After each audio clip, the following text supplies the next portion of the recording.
하나님은 사랑이십니다. 만약 인간에게 가장 필요한 것이 돈이었다면 하나님은 경제학자를 보내주셨을 거예요. 만약 인간에게 가장 필요한 것이 기술이었으면 과학자를 보내주셨을 거고요. 만약 직장이 가장 필요한 것이었다면 헤드헌터를 보내주셨을 겁니다. 그러나 인간에게 가장 필요한 것은 무너진 관계가 회복되라. 에덴 동산에 있습니다. 그러나 무너진 관계로 인하여 모든 것이 다 죽을 쓰고 망쳐버렸습니다. 이 무너진 관계를 회복하고 이 관계를 다시 세우기 위하여 예수님이, 하나님의 아들 독생자 예수 그리스도가 죄를 뚫고 악을 뚫고 우리에게 임하여 구원이 임한 것입니다. 여러분, 관계가 능력입니다. 좋은 관계를 위해서는 웬만한 것은 나는 다 양보했습니다. 락펠러의 이야기였어요. 여러분, 무너진 관계를 다시 세우고 셋업시키기 위해서는요, 오직 한 가지, 사랑이 가능케 되는 것입니다. 하나님은 사랑이십니다. 하나님의 관심 어디 있을까요? 나에게 있지요? 하나님은 나에게 무엇을 보시나요? 나에게 사랑이 있는가? 믿음이라 그럽니다. 믿음을 저는 한마디로 이렇게 정의합니다. 하나님을 사랑하는 것이 믿음 아니겠어요? 하나님을 사랑하는 겁니다. 하나님이 날 사랑하셨으니 나도 하나님을 사랑하는 것입니다. 만약 엄청난 은사와 정말 달란트와 많은 재능과 함께 갖고 있는 것이 많고 그러고 여러 가지를 다 자랑하고 영적인 아우라, 영적인 부유 다 있어도 사랑이 없으면 꽹가리라 그랬어요. 시끄럽다. 사랑이 없으면 징이라 그랬어요. 공허하다는 얘기예요. 고통의 때를 지날 때 사람을 사람답게 만드는 것이 사랑인 것입니다. 성경 전체의 대지가 뭘까요? 큰 맥이 뭘까요? 하나님이 날 사랑하신다라는 말입니다. 하나님이 얼마큼 날 사랑하셨을까요? 나를 위하여 깊이, 나를 위하여 길게, 나 때문에 끝까지 참으신 하나님을 찬양합니다. 나의 과거에 나의 꼬라지, 내가 하나님이 있는지 없는지도 모르고 알면서도 또 모르면서도 잊어먹고 되풀이되는 그 모든 거짓과 욕망과 욕심과 이 모든 것들, 하나님이 이 모든 것들을 나를 참아주신 것입니다. 하나님이 날 사랑한 수준을 알게 되면요, 미칩니다. 하나님께 미칠 수밖에 없어요. 하나님이 이처럼 나를 사랑하셨구나, 이 수준으로 나를 사랑하셨구나. 여러분, 하나님을 사랑해서 하나님께 미치게 되면요, 여러분, 깊은 상처가 치유가 됩니다. 그 사랑 안에서 거덜났던 나의 에너지가 재충전되는 축복이 있는 것입니다. 사실 하나님의 사랑을 말하고 듣다 보면 저는요, 자신감이 훅 하고 떨어집니다. 솔직히 제가 목사지만요, 자신이 없어요. 예수님처럼 사랑할 자신이 없어요. 원수를 사랑하라고요? 솔직히 얘기해서 이 이야기는 부담감 100배인 것입니다. 주님의 요구 수준의 기준이 너무 높아요. 그래서 참 이것이 힘들고 애는 쓴다 그러지만 과연 이렇게 내가 할 수 있을까? 정말 자신 없을 때가 많아요. 이러면 내가 포기해야 될까요? 그렇지 않습니다. 예수님은 오늘 우리에게 사랑의 대상을 좁혀주셨습니다. 서로 사랑하라. 거창한 사랑을 말씀하신 것이 아니에요. 위대하고 전 인류적인 사랑을 말씀하신 것이 아니에요. 네 옆에 있는 남편을 사랑하라. 아내를 사랑하라. 옆에 있는 성도를 사랑하라. 힘들어할 때 그냥 말 붙이기도 어려울 때 있잖아요. 그때 찾아가서 눈 한번 마주치고 손 한번 잡아주면서 내가 기도하고 있습니다. 몇 초 걸릴까요? 이것이 얼마나 많은 돈이 들 걸까요? 그러나 그 한마디, 그 따뜻한 그 온도가 여러분 이 사람을 녹이지 않을까요? 구태여 멀리 알지도 못하는 사람 찾아서 사랑하라는 뜻이 아니에요. 예수님이 이렇게 말씀하셨어요. 보는 바 형제를 사랑치 않는 자가 보지 못하는 하나님을 어떻게 사랑할 수 있느냐? 그럴 수는 없다는 것이에요. 사랑하는 성도 여러분, 삶이 어렵죠? 고통스러운 때가 있죠? 내 뜻대로 하나도 안 되고 막 죽서가는 때가 있죠? 실패의 늪에 빠져들어가는 때가 있죠? 이런 고통스러운 때일수록 힘써 사랑하십시오. 사랑하면 첫째, 하나님은 우리가 당신의 손이 되어주길 원한다. 하나님은 우리가 당신의 손이 되어주길 원한다. 하나님의 사랑을 받고 있을 때 저의 감정은 이런 느낌입니다. 하나님의 그 손이 내 등을 어루만지는 것 같아요. 어렸을 때 할머니가 내 손은 약손이다 하고 등 어루만졌거든요. 그리고 그 하나님의 손이 내려와서 내 허리를 둘러 감싸고 크고 따뜻하며 부드러운 하나님의 손이 내 어깨를 착 잡고 있는 것 같아요. 그럴 때 저는 감동을 느낍니다. 여러분, 이런 사랑을 느끼면요, 깊은 마음의 상처가 치유됩니다. 사랑이 임하면요, 신유가 임합니다. 가장 위대한 치유약, 하나님의 말씀인데 하나님 말씀이 생명이잖아요. 그 말이 뭐예요? 여러분, 말씀은 사랑입니다. 사랑 덩어리, 생명 덩어리가 지금 임하라. 아내의 손이 오늘 남편을 향해요. 남편이 오늘 집에 들어왔는데 오늘따라 어깨가 쭉 처져서, 아니 저 사람이 왜 키가 10cm나 줄은 것 같지? 아내가 남편 곁으로 갑니다. 그리고 눈도 잘 안 맞추려는 남편에게 쓱 하고 어깨를 잡아줍니다. 그러면 이 아내의 손이 하나님의 손이 되는 겁니다.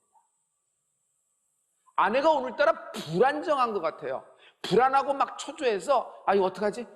안 될 것 같고 막 이렇게 막 평소에 결단력 있고 평소에 나보다도 더 엄두를 내는 사람인데 아내가 오늘 그럴 때가 있어요.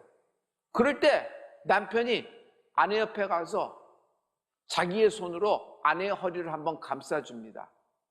그러면 아내는 안정감을 느끼고 굉장히 편안함을 느끼며 정말 따뜻한 마음을 갖게 되는데, 그 남편의 손이 하나님의 손이 되는 것입니다.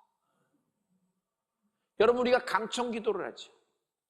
환자를 위해서 고난과 물질적인 고통과 또 관계의 어려움을 당한 성도를 위하여 새벽에 중점적으로 강청 기도를 합니다. 우리가 강청 기도할 때 어떻게 기도하죠?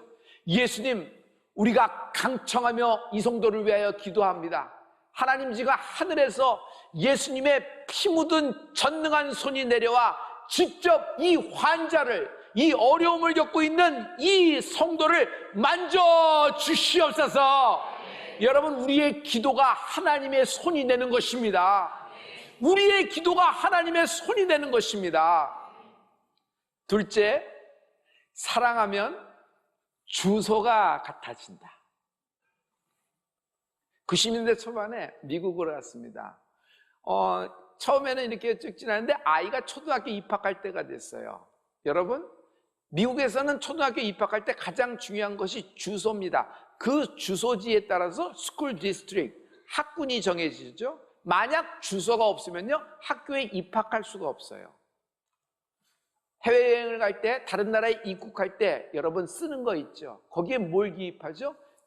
임시 체류지가 어딘지를 얘기하라는 것입니다. 너의 주소를 얘기하라는 거예요.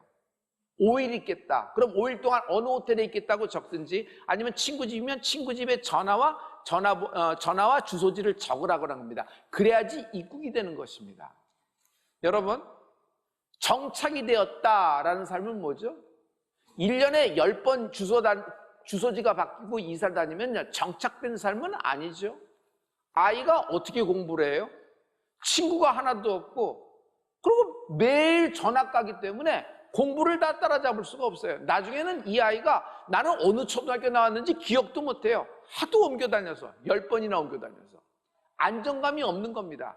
그러므로 주소가 일정하다는 것은 안정감과 정착을 얘기하는 것입니다. 성도 여러분, 육신의 주소가 있어요. 마음의 주소가 있고 영의 주소가 있습니다. 육신의 주소는 여러분이 갖고 있는 주소지입니다. 마음의 주소는 같은 주소지라고 해도 다 제각각입니다. 남편 따로, 아내 따로, 아들 따로, 딸 따로 마음의 주소가 다 달라요. 마치 갑돌이와 갑순이 같아요. 그날 밤 첫날 밤에 달 보고 울었더래요. 아니 신랑 신부가 왜 달 보고 울어요? 몸은 같이 있는데 혼인은 했는데 마음의 주소가 다 다른 거예요. 영의 주소. 영의 주소는요 2가지입니다.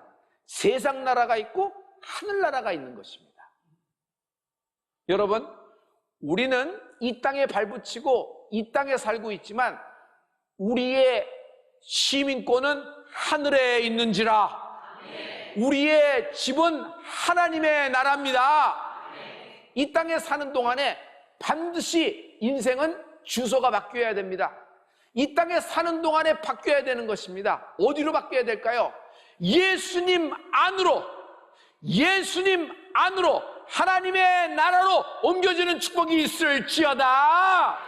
우리는 예수님의 신부 되었다 그랬죠? 여러분, 슬기로운 5처녀 되는 축복이 있을지어다. 슬기로운 5처녀는 주소지가 같은 거예요. 하나님의 마음과 같은 거예요. 예수님 속 안에 들어가 있는 거예요. 할렐루야. 여러분, 오늘 요한복음 15장 7절의 말씀에 여러분 이 주소에 대한 말씀이 나와요. 우리 다 같이 너희가 내 안에 거하고 내 말이 너희 안에 거하면 무엇이든지 원하는 대로 구하라. 그리하면 이루리라. 여러분, 예수님이 지금 나와 함께하고 계십니다. 임마누엘이라 그래요. 우리가 주님과 같이 있음을, 함께함을 우리가 믿음으로 믿습니다. 할렐루야. 자, 주님이 내 안에 계시다. 이건 오케이. 그런데 여기서 원모 스텝, 한 가지가 더 있다는 거예요. 말씀의 시작은 뭐라 그랬어요? 내가 주 안에. 내가 주 안에. 주님은 내 안에 거하심을 믿습니다. 임마누엘. 그런데 임마누엘은 뭐가 하나 더 있냐면 내가 주 안에 있느냐라는 거예요. 문제가 여기서 나와요. 주님은 내 안에 계셔서 임마누엘이라고 얘기하는데 나는 주님 안에 거하질 않아. 나는 주소가 달라. 예수님은 날 주소 삼으셔서 내 안에 계시는데 나는 돈을 주소 삼습니다. 나는 내 비즈니스를 주소 삼아요.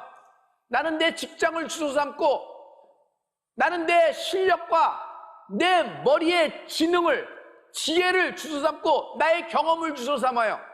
오늘 이런 모든 세상의 땅의 것들을 주소 삼지 말고 예수님을 주소 삼는 은혜가 있을지어다.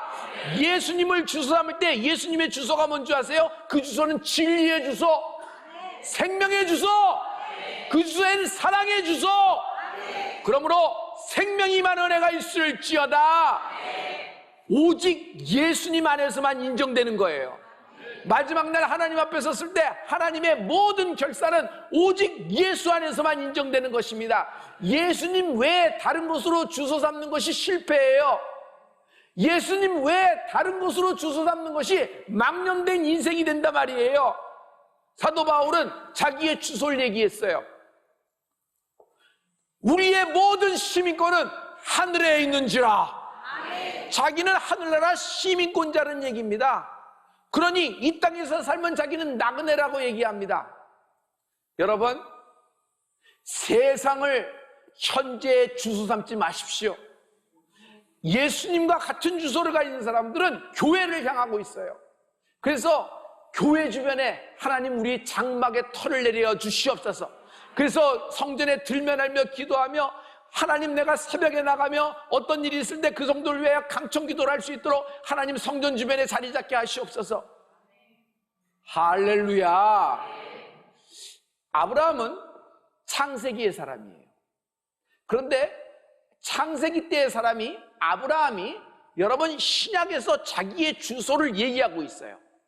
히브리서 11장 15절과 16절에 보면 아브라함은 자기의 주소를 말하고 있어요. 여러분 다 같이 그들이 나온 바 본향을 생각하였더라면 돌아갈 기회가 있었으려니와 그들이 이제는 더 나은 본향을 사모하니 곧 하늘에 있는 것이라. 이러므로 하나님이 그들을 하나님이라 일컬음 받으심을 부끄러워하지 아니하시고 그들을 위하여 한 성을 예비하셨느니라. 본향, 자기의 본향을 생각하였다면 아브라함과 사라와 이삭과 야곱은 12번도 되돌아가는 겁니다.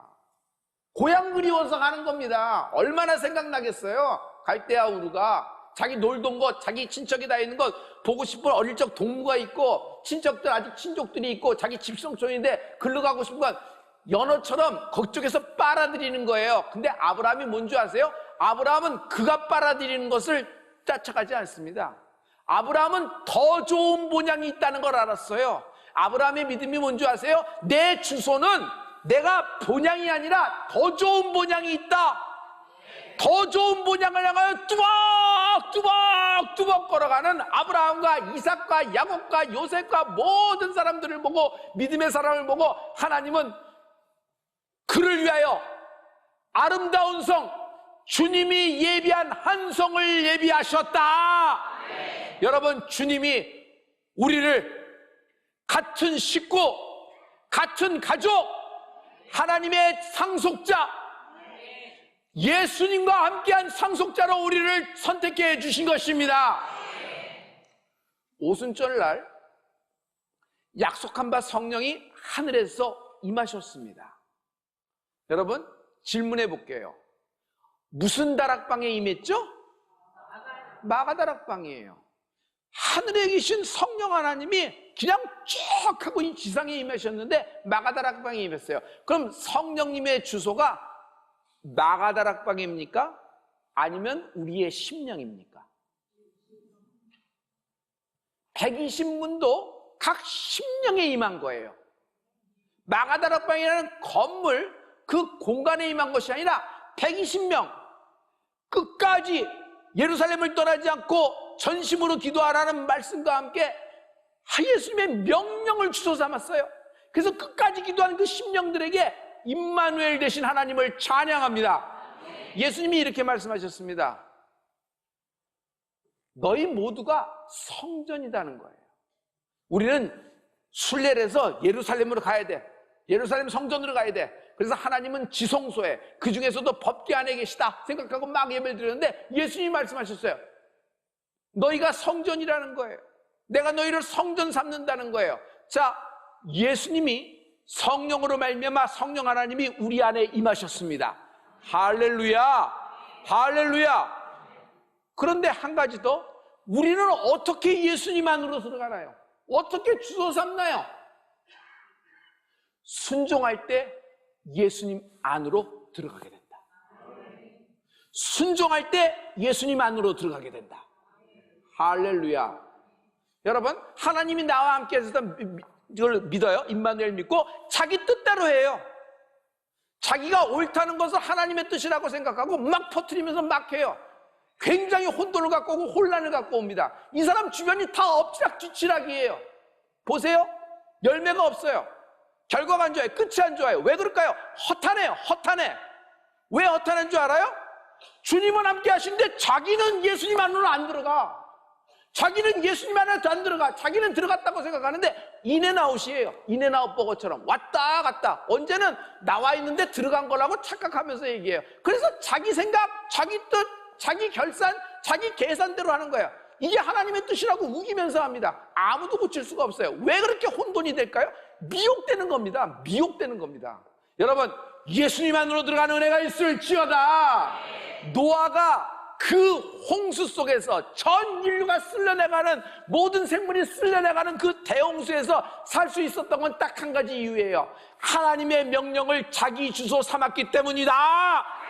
방주 100년에서 120년 동안 방주 하나 지었습니다. 전 인생을 걸고 온 가족이 모여서 방주를 지었습니다. 모든 재산권을 집어넣고 모든 시간을 투자하고 사람들의 비난과 모든 걸 여의치 않고 방주 하나 지었던 것입니다. 방주를 지으려면 바다에서 짓고 강에서 지어야지 어떻게 산꼭대기에서 지어요? 산꼭대기에서 방주를 짓는 겁니다. 그러나 그때 하나님의 말씀을 자기 명령 삼은 노아는 새로운 인류, 새로운 세계를 만날 수 있는 축복을 받게 된 것입니다. 할렐루야! 할렐루야! 여러분, 하나님은 오늘 우리의 주소를 묻고 계십니다. 주님이 내 안에 계신 것처럼 나도 주 안에 거하는 축복이 있을지어다. 순종할 때 그렇습니다. 아브라함, 아멘, 아멘, 아멘, 아멘, 순종은 잘한다고 얘기는 해요. 그런데 모리아산 밑에 있어. 오늘도 모리아산 밑에서 아멘, 아멘 하면서 순종한다고 생각하고 불멍 때리고 있어요. 아무 일도 일어나지 않아요. 아브라함이 복의 근원이 되고 믿음의 조상이 된 거는 이해도 안 되고 받아들일 수 없고 동의도 안 돼, 납득도 안 돼. 전에 이런 일이 있은 적도 없어요. 그러니 케이스도 없고 판례도 없어요. 그러나 하나님이 모리아산 정상으로 네 아들을 데리고 와서 바쳐라는 말씀에 그 말씀을 명령, 그 말씀을 주소 삼고 아들과 함께 뚜벅뚜벅 걸어 올라갑니다. 산 밑에는 사라는 꿀먹은 벙어리처럼 가만히 있습니다. 그 여인이 얼마나 빠른 사람이에요. 눈치가. 아브라함하고 뭐 10년, 20년 살았어요. 아브라함의 눈치만 보면 벌써 알잖아요. 그런데도 꿀먹은 벙어리처럼 입을 다물고 있는 거예요. 이 여인은 이 여인대로 하나님의 말씀을 추수하면서 순종합니다. 처복이 있을지어다. 처복이 있을지어다. 남편은 아들 데리고 올라갑니다. 이삭은 아무것도 모르는 어린아이가 아니에요. 이미 당시에는 여러분 힘을 쓸 수 있는 나이예요. 그럼에도 불구하고 질문을 몇 번 던져봐도 시원찮은 답이 오는데도 불구하고 아버지와 같이 올라갑니다. 여러분, 이 순종으로 말미암아 여러분 믿음의 조상이 된 겁니다.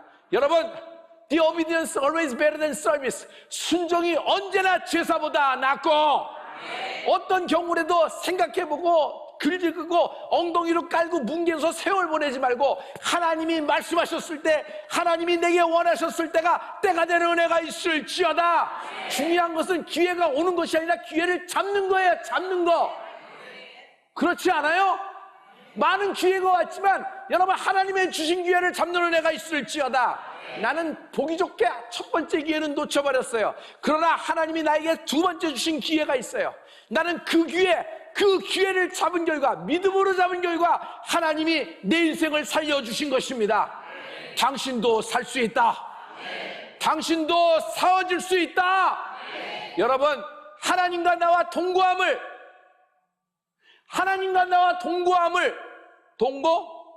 주님은 내 안에 계시는데 예수님은 날 주소 삼으셨는데 나는 예수님을 주소 삼지 않고 나는 돈을 주소 삼았네. 나는 내 야망을 주소 삼았네. 나는 내 뜻을 주소 삼고 그것이 예수님 아니라고 생각하네. 여러분, 낭만이에요. 여러분의 낭만.